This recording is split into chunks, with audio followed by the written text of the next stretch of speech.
Hello and welcome back to the latest episode of Knights of the Podcast. I am your host, Chris Skywalker Dohmen, and here with me today, I was looking to possibly get a guest from Celebration, maybe someone who was gonna, someone who actually was a high profile. But you want to know something? This whole time, it's like, well, duh, why wouldn't I just go to my home base? Because, as you guys were aware, during Celebration weekend, one of our own was at Celebration. So, and yeah, he's the youngest member of the team, or second youngest member of the team, Evan DeGraff. Evan, how's it going, man? I was thinking of a name, a Star Wars name for myself. And this, I don't think this counts, but I'm going to make it count. It'd be like Evan McGregor. I got my Han Shot first class here, although it's just Han Shot. I'm excited to go. It's gonna be a good day, a good discussion. Yeah, no, I'm looking forward to this as well. And so, yes, this is still gonna be a regular episode where we're gonna get into a little bit of the news, but we're pushing that towards the main discussion because obviously we're talking about Celebration, which a lot of news dropped there. So we're actually gonna start off with we're gonna do a 5 minutes or so of interview with Evan because, look, Evan, all due respect, there's not much to talk about, but still, I want to know, how did you get into Star Wars? It's actually really weird. So, my dad showed me Star Wars probably when I was like 4 or 5. Don't remember them. From my most the memory that I remember most from when I actually remember seeing Star Wars. My parents got my brother and I this cool setup downstairs and whatnot, and it was a big surprise gift because we thought it was for my grandmother and whatnot because she was living with us at that time. We come downstairs, all of a sudden Attack of the Clones is playing on the TV. I'm like, whoa, it's a new TV, da da da da. Sit down. The movie looks great, obviously, because it's on a new TV, surround sound, whatever, right? Mm-hmm. And from there point on, I just started watching Star Wars, probably twice a year. Like all of them that I had, at least. We didn't have Revenge of the Sith with us. I think that and Clone Wars was the only thing I didn't have with me at the time. But I'll just watch them at least twice a year. It was really good. And then it was about, I think, 12 years old when I really started to, we'll not talk about it, but when I started to build a dislike for some of the earlier movies in the trilogy. But, I mean, when it comes down to it, I do have fun with each and every single one movie. And what I always remember that memory because that's when I saw it kind of like on a quote-unquote big screen. And that's how I was kind of introduced to it. No, that's awesome. I mean, and, again, we'll probably get into it during the main discussion. But I do feel like I have to ask every guest who comes on this show, if for you personally, what is the biggest FU to Star Wars fans? I remember you asking this question, and when I think it was with your interview with Manning, and Manning couldn't come up with an answer. Because I feel like everything in Star Wars is good intentioned. They mean super well. But there's some things in Rebels that, to me, when I saw it, I'm like, oh, come on. The fight between Maul and Obi-Wan. Now, looking back, I love the episode. But when I first saw it, I'm like, freaking Star Wars. They built up this fight between Obi-Wan and Maul. It's gonna be the greatest scene in the world, right? You're like, all right, we got two battles before this where Obi-Wan smacked him the first time. I don't know what happened the second time because I Yeah, Clone Wars. And this third time better be freaking amazing. Well, three, wasn't it three? 3 hits? 3 hits. Yeah, it's like the school game. Three hit burn. But now when I think about it, I actually think it was a fantastic episode. But at that time, I was like, oh, come on, Dave Filoni. You know better than to do that to me. Come on. No, I mean, and that's again for first impression. We here at Take Three, we were about the same. We were all just like, "What the hell?" But then looking back on it, it actually made sense. Maul was in a desert environment where he wasn't used to it. He was exhausted going into the fight. Obi-Wan was resting. He just talked to another Force user, giving him some advice, just increasing Obi-Wan up a little bit more. Maul was exhausted. Maul was really frustrated. The Force didn't go in his favor because his mind was too clouded. That's just what it was. Yeah, exactly. And to be fair, that scene is still beautiful. It's almost a little hard to watch because you're like, oh, my heart, it hurts. But all that being said,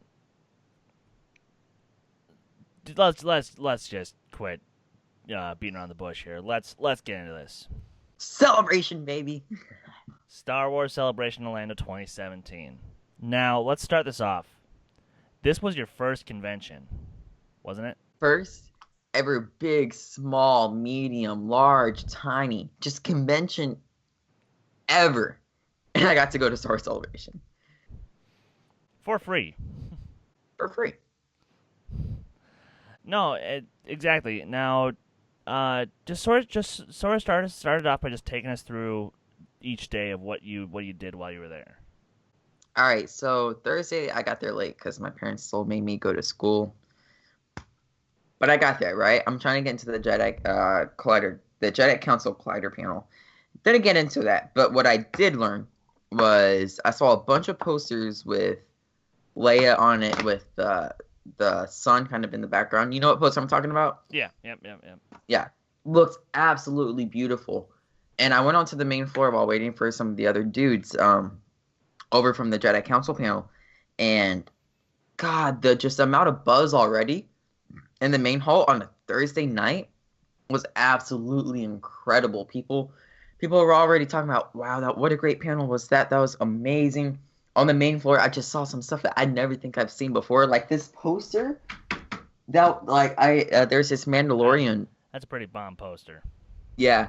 There's this Mandalorian booth where people, it was like a Mandalorian kind of setting. It was probably twice the size of my room, a whole booth. And it was like the scene of Mandalore, people dressed in Mandalorian gear. They had cool stuff to do. It was just the environment by itself, especially that Thursday night, was just buzzing everywhere. It was breathtaking at first. I was truly overwhelmed. To be honest.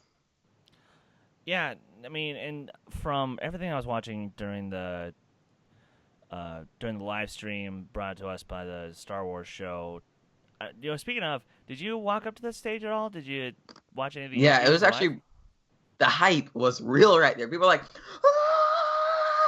ah! They're going crazy. I think I was there when Harrison came up on stage. And that was nuts. And I just kind of fast forward. Harrison and George, if I'm not mistaken. Yeah, George was there too, but he's usually kind of quiet. And I didn't have a really good view. But people were going insane. And then I had the awesome opportunity to shoot that live reaction that I did for The Last Jedi trailer. There was a crowd of at least 4,000 people all stacked up trying to watch The Last Jedi trailer on that big screen. It was insane. Nice. No, that's awesome. And and then obviously Friday you were there the whole entire day. Yeah. Walk us through everything that you saw there. It's crazy trying to walk you through something that was so chaotic yet so amazing. So we'll start from the first time. I get there at about 9 o'clock ish, right? Security not bad. I could walk through. Life was good. I went in, walking like trying to look through everything. First panel I get to, called Rendezvous Point: The Military of Star Wars. What they did, I think Ryan would really like this. What they did was they compared real U.S. military and world military to Star Wars. That had to be one of the coolest panels I've seen all celebration. They brought in two really smart Star Wars guys. They brought two guys in from the Army. It really felt like that they had this prepared for a long time. The panel was ready for it. And it was really cool to see how you can draw relationships between real life and Star Wars, even though they're two totally incredibly different things. And the facts that you can bring it and it proves how much research is done on Star Wars side, but also proves how much we are moving as a world and as a society with the technology that we have. So that was the first thing I did. And then I walked on to the main floor for a good 2 hours, just looking at a bunch of booths. I got cool stickers on the bottom of my laptop, which is the webcam is on, so I can't really show you that. That's when I got this poster. That's when I got this bag. They were giving out a bunch of free stuff, which I really enjoy. A bunch of the smaller booths, because I think that's a way a normal Star Wars fan, I think, paid like $180 for all 4 days if you paid early, I think. Yep. And just all this kind of stuff adds up whenever you can get it for free. It just adds the extra value being on the main floor. And then that's when I saw everybody walking out of the Last Jedi panel. Now tell me what kind of hype that was like. Oh my People God. walking in with that Kylo, Luke, Rey holding the lightsaber up poster. I saw those. I'm like, hey, bro, I'll pay you $50 for that. I didn't say that, but those posters look so good. People are like, oh my God, did you see that trailer? Did you see that trailer? It was so cool. I'm like, yeah, man, that's a good trailer. The complete buzz just coming from the Galaxy stage to the main floor was absolutely incredible. Can we talk about the trailer real quick? Yeah. Because actually, to be honest, I don't think I've really asked for your thoughts on it. Oh God, I think I'm in the minority. Oh boy. It's a good trailer. It's not great. Then I guess you and I are in the same boat then. Oh really? I mean, look. The trailer was good. I saw what I needed to see, but I didn't see what I wanted to see. Yeah. So, and like I said, I'm not saying it was bad. It just what I was expecting in my mind versus what I got, two completely different things. And again, objectively speaking, good. But it is what it is. So yeah. And I'm sure if some of the other Take 3 guys watch this episode, and they'll probably start yelling at us. It's like, well, whatever. I will say my favorite shot is whenever you have Rey like this, and then you see the rocks just lift on the ground like this. Amazing. That blew my mind. I'm like, Rian Johnson, you freaking mastermind, Star Wars maniac director who knows how to direct about any type of story. I could give you a piece of crap and you could still find a way to direct it beautifully. Oh God, that one shot. Oh. As Current Case and I were watching the Star Wars Schmodown, hosted by the ever awesome Collider team, I think I saw your face in one of the crowd shots real quick. What? No way. I wasn't there. What are you talking about? I know I was there. Seeing a Schmodown on the computer is, as some people would call it, awesome-tacular. Seeing it live, there's no words to describe the mood and the feeling in that room. I was sitting by Rosika, the guy on Schmoville that everybody likes, because how can you be mean to Rosika? You can't be. And we were sitting there together, and we were there. I was 50% on those Star Wars questions, by the way, if that means anything to you guys. Yeah, no, good for you, man. Awesome. So I was sitting there just answering the questions the way the I had John Campea winning it from the beginning. He was close. People like to underrate that man. Um, but I was happy that Ken won. I get it. Whitwer's a beast. But once you get Knapsack winning, everybody wants Ken to win because he's Ken. How do you not want Ken Knapsack to win a Schmodown? Yes, obviously, congratulations to Ken Knapsack, because if there's anybody who deserves a Star Wars belt and a drunk movie fights belt, it's him. Funny enough, before the match, we were doing pre-match interviews with me and Aaron Turner, and it was before we started recording. Ken said, "Hey kid, are you trying to drug my drink?" He literally said that to me. And then he went up to Aaron and he said, "Hey kid, is that your dad?" Oh!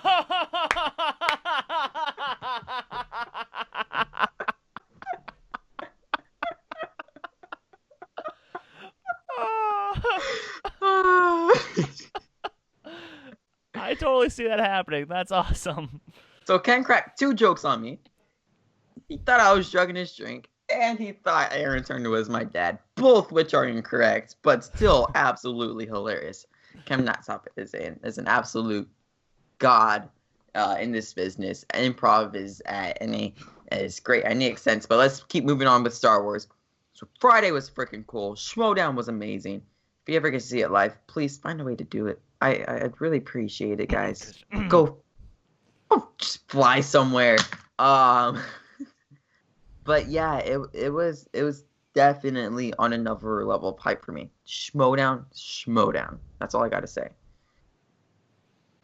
Okay, awesome. Let's get into Saturday now, which Oh god, this is where which you said it yourself. This was the day that you were probably the most excited for. yes. Yes. Wake up at 4:00 in the morning for this.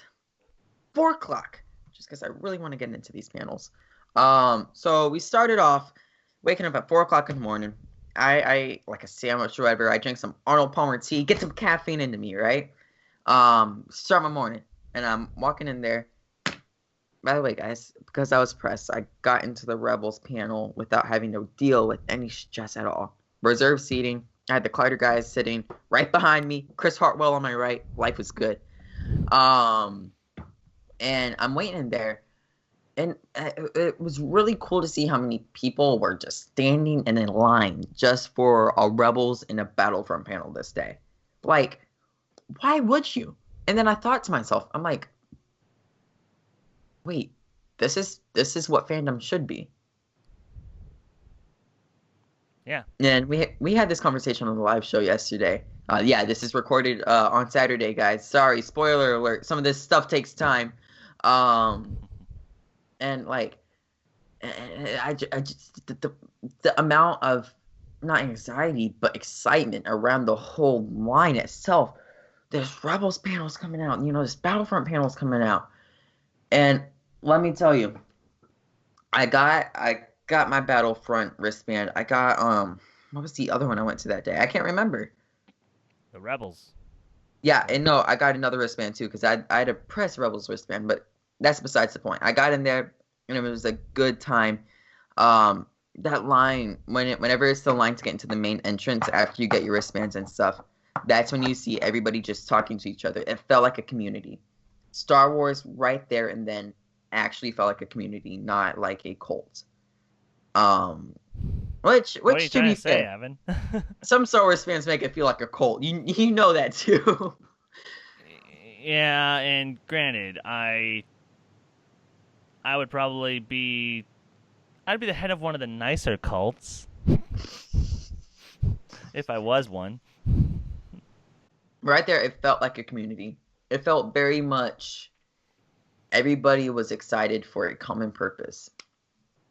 So, I have to wait till 9:30 to actually get ready. So I'm walking in there. Oh, God. I'd walk in there, and I'm thinking, all right, Rebels panel, let's go. That panel was easily one of it's probably, I don't know, because I was in a press conference. That panel, though, was amazing. It was the best panel I saw all week, without a shadow of doubt. Dave Filoni, Freddie Prinze, Taylor, the guy who voices Ezra, Taya, who voices it's Tia or Taya who Tia who Sarkar, voices yep. Sabine. I can't remember her name. Oh, Vanessa Marshall. Case's only crush, who he's never gonna get. But yeah, they're back and forth. Their questions and answers. Everything was perfect. But now, this was easily the best part of the panel. Awesome. And speaking of, what did you do right after for the Take 3 channel, and how are you given the okay to record that? And a long time ago in a galaxy far, far away, Evan went to a Rebels press conference. I was probably only, I would say, 30 feet away from the voice actors and the supervising producer of Star Wars Rebels. That was awesome. I got to sit in there, got a bunch of cool little tidbits, and I recorded it for each and every single one of you to see and watch. That was fun to do. The audio was not bad too. SK Plus. It was really a joy to do and record. I there's perks of being pressed and whatnot. That was probably the best perk that I got. Because I was in there with a bunch of press who want to answer the same questions that I want answered. And I got some cool little information that you guys can find out in that press conference that I got to record. It was really cool to do. Fair enough. But why don't you move on to Rebels real quick? Can we talk about that episode? I promise I won't get too much into spoilers. But Yes, can we please, talk about that please no episode? spoilers. But no, honestly, give us some non-spoiler thoughts about the first episode, Heroes of Mandalore. Sabine's arc. You're gonna go on a ride. I'll say that. That's kind of as much as I can say about kind of that episode. Sabine's arc. You are going to go on a ride. The action looks amazing. Ezra and Chopper are back into full force with their interactions. They tease this in the trailer, so I think Kanan and Hera are starting. We saw in the third season Rebels too. Kanan and Hera are starting to get a little bit more Romantic. romantic. I was about to say touchy feely, but that wasn't true. Romantic. Um, it was a really good episode. The Mandalorians were great in it. Their mission, what they're doing, was really cool, really important too, actually. And it was overall a great way to start off probably the most important season of Rebels. So we do have a few minutes left. We still have 2 more days of celebration to cover. 1.5, because we're into Saturday. Yeah. So all right. Sunday. Well, we got a Battlefront panel to cover. All right. Talk about it. It was the second best. It was the second best trailer to come out this weekend, other than the Rebels was first. That was second. Last Jedi was third. Controversial opinion, yes. But Rebel was the panel was okay, but the stuff that they showed, get out of here! It was fantastic. I mean, the stuff that they're showing me blew my mind. I did not like the first episode of first game of Battlefront. This one I'm super excited for. That's all I gotta say. Done. But no, so I mean, for Sunday, just you were exhausted. Half the panels, I'm sure, were exhausted. Everybody else was exhausted, but was it still a great day? Yeah, it was. I walked around a lot on the floor that first day. I caught some cool panel in the morning, just talking about something about like Star Wars collectibles and whatnot. It was cool. I was on the main floor until the closing ceremony. Main floor was really cool. That's where I got this awesome poster. Luke, Vader. It says opposing forces. Luke Skywalker versus Darth Vader. That was really cool. I got this Bloodline poster right here. If you take out this part, I would argue that's one of the best posters Star Wars has ever made. It's okay. Fair enough. It just looks super clean in my opinion. It's cool, but it's not even close to my top 10. That's a good discussion to have actually one day. But that was cool. And then we get to the closing ceremony. Oh boy. That's a sad face. No, Um, okay, everything was really cool, but from the beginning, you could tell that they weren't building up to any big news. I wanted one of three things to come out. There will be a Star Wars Celebration in 2018. We have a location for 2019, or something about the Han Solo movie or the next spin-off movie. Four things that you could have dropped. Four things, Star Wars. None. Not even a poster for the fans at the end who waited in line at 4 o'clock in the morning. Nothing to give back to the fans except for, hey guys, good celebration. Get out.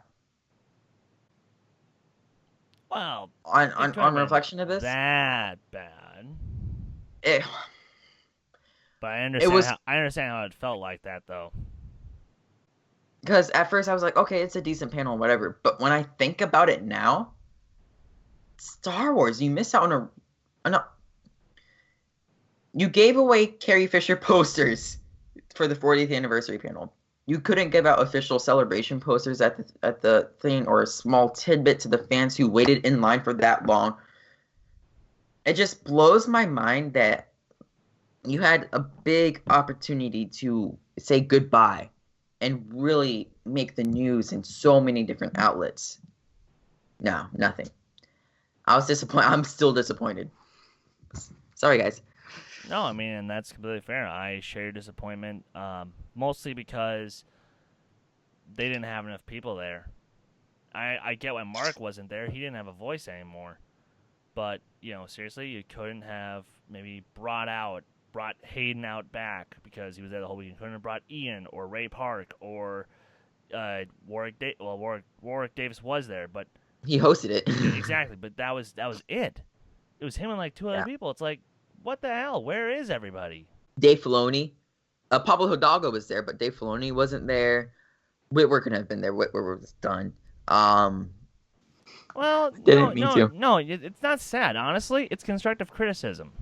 Yeah, very true. Because here's the thing. Look, Celebration. You had a great start this year. You went great until the last second, and then you did drop the ball a little bit. But just remember, guys, when we pay hundreds, if not thousands of dollars for airfare, hotel, being able to be at the convention, concessions, merchandise, posters, all the other crap, just keep that in mind that we're more than just money for you.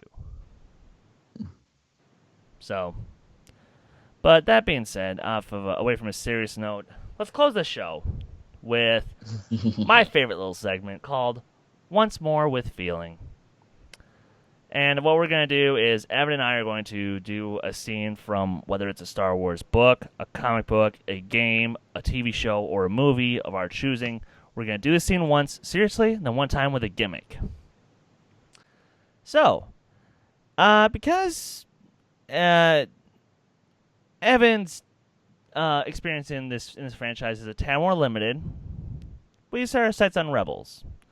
We decided we're going to go with the season 1 episode Rise of the Old Masters, the finishing conversation between Kanan and Ezra, and I was about to say because there is sort of that relationship between him and I.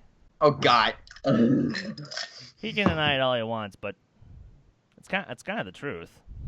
All right. All right, we're good.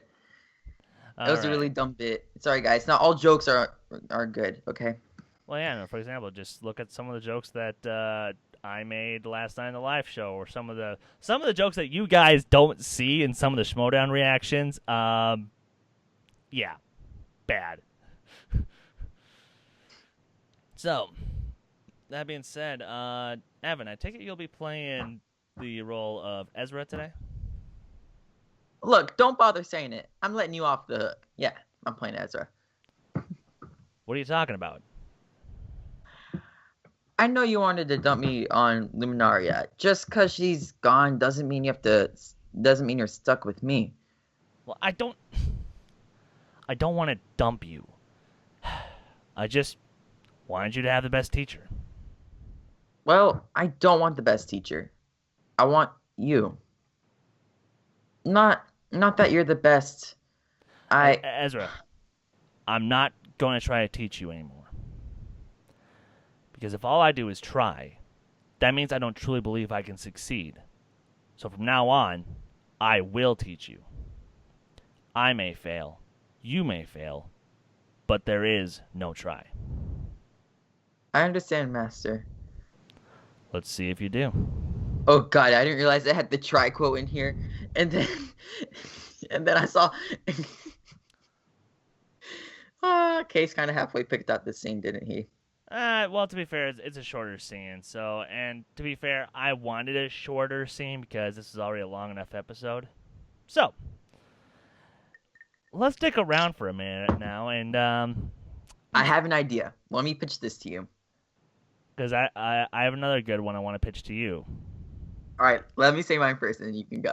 Okay. I do Harvey. You do Jacob. Okay, that was much better than what I thought because I was thinking about doing Petey Peppers and Tony Ravioli, but yeah. Okay. So, Harvey, Look, if you'd like to take it away from here. look, don't bother saying it. I'm letting you off the hook. What are you talking about? I know you wanted to dump me on Liminaria. She's just gone. Doesn't mean you have to. Doesn't mean you're stuck with me. I don't want to dump you. I just want you to have the best teacher. Well, I don't want the best teacher. I want you.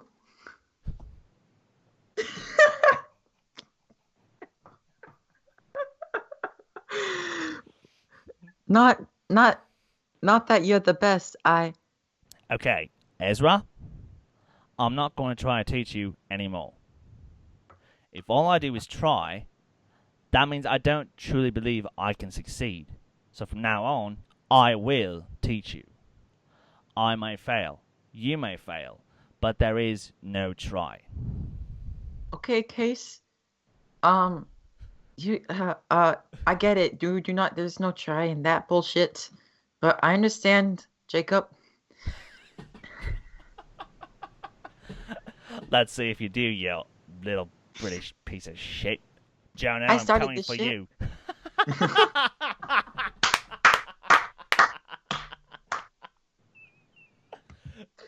We're still getting yelled at for this.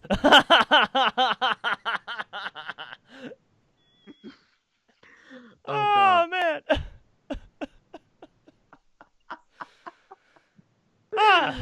Evan, God. stay with me now. Are we dead? Get on it. Oh, fuck you, little shithead. Okay. All right. Before I have you give your where can the kids find you and stuff, you have a match coming up in the Fan Movie Trivia Schmodown. Now, you look like you have something to say to this guy. Oh boy. Chris Woodburn. Let me tell you something about the DC movies. That's all you freaking know, you piece of dumb poop freaking crap. You like to hit on Collider women because that's all you know how to do. You don't know how to answer movie trivia. So how about you shut up, go hide in the corner, and go cheer for your freaking Cowboys while you chug down Bud Light every 5 seconds. Good night. You're getting your butt whooped in movie trivia. Oh, ouch. Okay. Fair enough. I'm looking forward to hosting that match, and I'm not gonna lie, just because I don't think Woodburn's that great of a competitor either. But to be fair, I'll just be amazed whoever's the first one to get to 1 point. So, look, we give you crap, Evan. You do know some things. It's just there are some gaps. Even you have to admit that. But that's why we learn. That's why we improve. So, all that being said, again, where can the good kids find you on the internet? EDEGRAFF at Twitter, and then you can find me everywhere else from Twitter, because that's how life works. You have to work. Thanks, guys. Sounds good. And once again, Evan, thanks for coming on. Thanks for sharing us your celebration experience. And we're glad What a that time. we're glad that we were able to somewhat go with you in spirit. So, once again, guys, thanks for watching. May the Force be with you always.